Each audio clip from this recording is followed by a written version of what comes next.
Hey, Blingy friends, come on in, come on in, come on in. So how y'all doing today? I told y'all I was gonna have somebody for y'all. They finally saying they coming. I'm so excited. So today we have Nicole, and she's gonna teach us about budgeting. So make sure you get your pen and your paper and get ready because the girl got it going on. I told you, y'all gonna be thanking me later. All right. Stay tuned. There you go.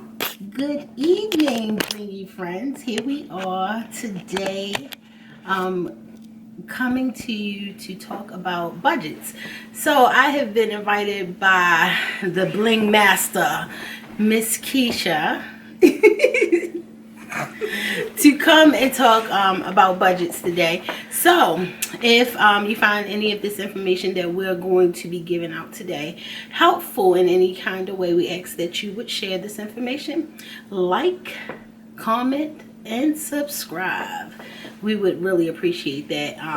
Especially the information that we're going to talk about today is to help benefit us in 2021 so that we can move forward and be successful in our finances. We want to move forward and have a blessed and successful year when it comes to money. We want to win.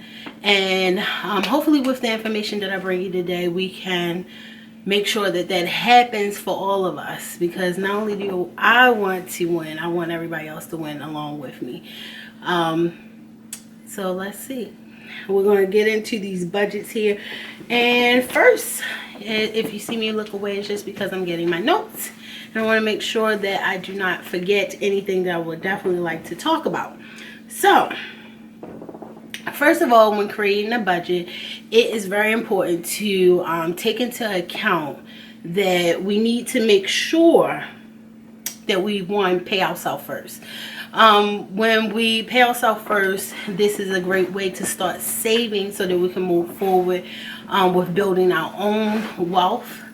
And also, of course, not only just paying ourselves first, but making sure we tithe. Giving is a great part of being successful with money. So giving is part of it. Saving and investing for ourselves is another part of it.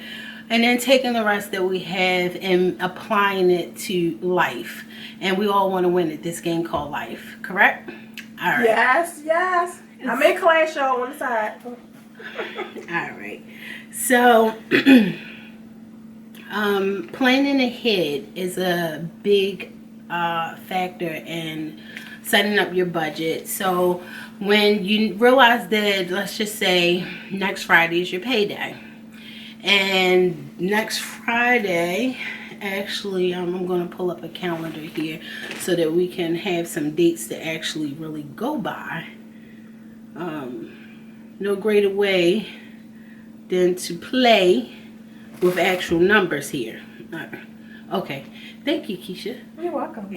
I'm a great assistant, y'all. Yes. All right, so let's just say next Friday is your payday, which is the 29th.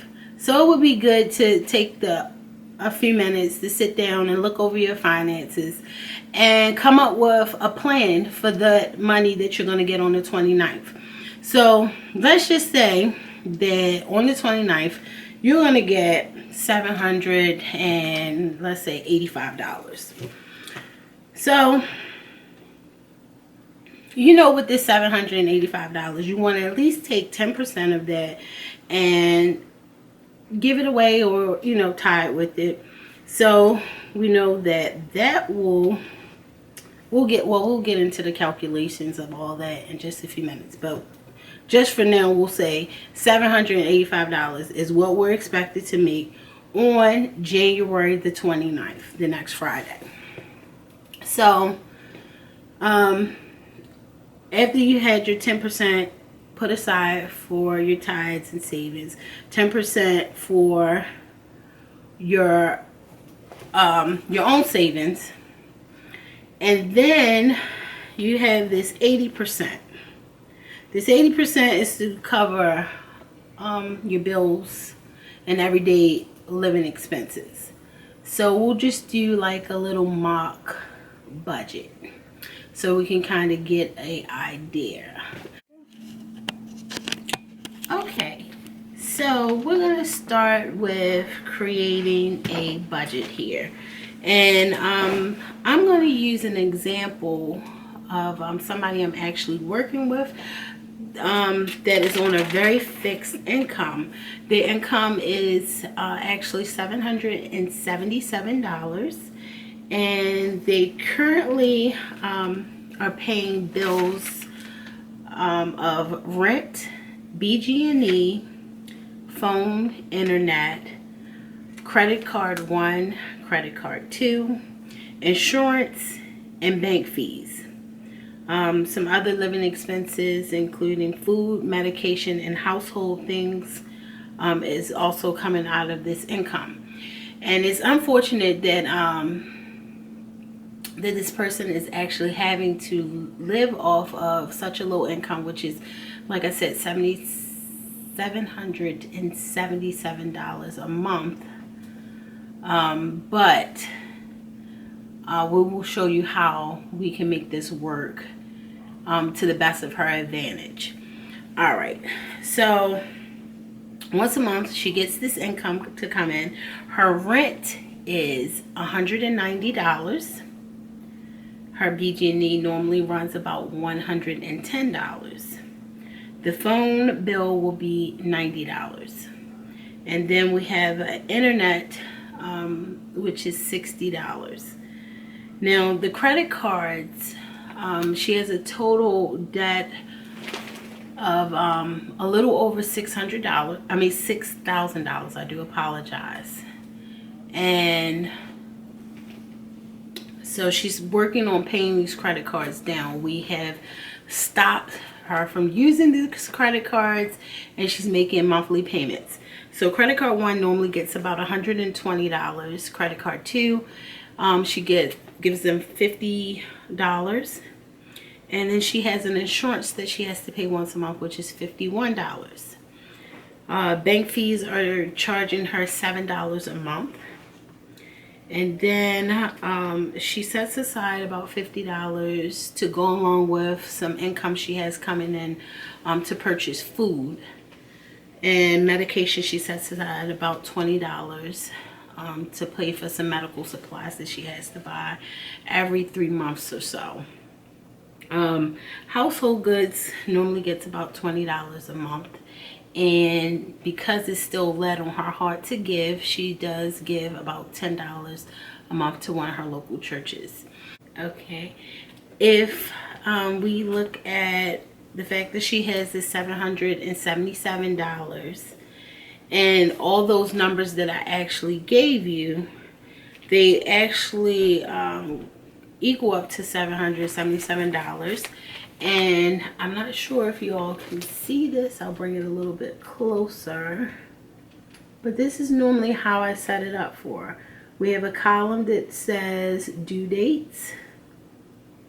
We have what we're paying and how much they normally are. And then as we pay them out, we'll write them in this last column here. And we normally like to highlight them just to make sure that we made sure those things are paid. And so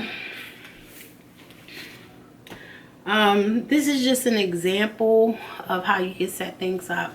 But the most important part, like I said, is to plan. When you plan, you have a strategy in place to make sure that your money has an assigned assignment, and those things are taken care of in a timely manner, because you don't want things to be late, because when things are late you get additional fees and charges that could potentially cost you more in the long run. The thing is, we want to get rid of these debts as fast as we possibly can, so that, like I said, we can save and invest for our future. And one big thing this lady is working on, like I said, is to pay these credit cards off as soon as possible, so that money that she's paying to the credit card companies, she then can start saving for herself, for the things she would love to see happen later in life for her. And it's unfortunate that in this particular case, because of the income that she actually has coming in, she had to use these credit cards for basic needs. And you know, I mean, just when we think about the luxury of just being able to go to the store and purchase whatever we want from the market, that is not the case for her. She has to be very conscientious of the things that she's purchasing from the market and make wise decisions with items that she may be buying. So in a lot of cases, now I've gotten her into the things where we do some couponing to save at the market, so that she can get some of those things that she really likes that may not normally be in her budget. So a couple things for those that are looking into really getting into budgeting and even just reading up on some financial information. Some great books that are out there are one is Rich Dad Poor Dad, which is an awesome book. There's also another book called The Richest Man in Babylon, which that book is outstanding. And then if you're a Dave Ramsey fan and you love to follow him, which that is truly Uncle Dave for real. He is the truth. He has been my he has really been my guardian angel in some way, because he has really saved my life. And you'll see that later in future videos that'll come out, whether they be on Bling with me YouTube channel or a channel that I'm looking to start later in the future. So definitely you'll hear a wonderful story of how this man has helped to save my life. So I hope that the information that I just shared with you in some way can help you to at least get started with thinking about creating a budget, sticking to the plan. And that's another big part, sticking to the plan, because it's one thing to write the plan out, but you got to work the plan. When you work the plan, you'll see it come through and see how it can benefit you later in life. It's definitely gonna be creating an atmosphere where you have to sacrifice. Not only with the sacrifice is creating discipline, but the end goal, I mean, it's just so awesome and so wonderful, and it's going to be so fulfilling for you, not only just you but your family as well. So I think this will wrap up this segment of Budget with Me with Keshia from Come Bling with Me. And we will definitely be looking to bring some more content on finances, finances, as well as budgeting, getting out of debt, maybe even some cash stuffing of envelopes and things like that, which is fun for me.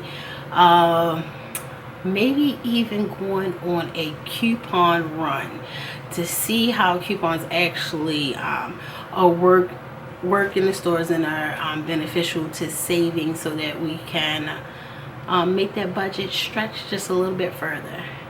All right, till next time, I hope you all are getting your things together for as your list of bills that need to be paid, and writing those things out and starting to stretch those dollars and making them really count. Have a wonderful night.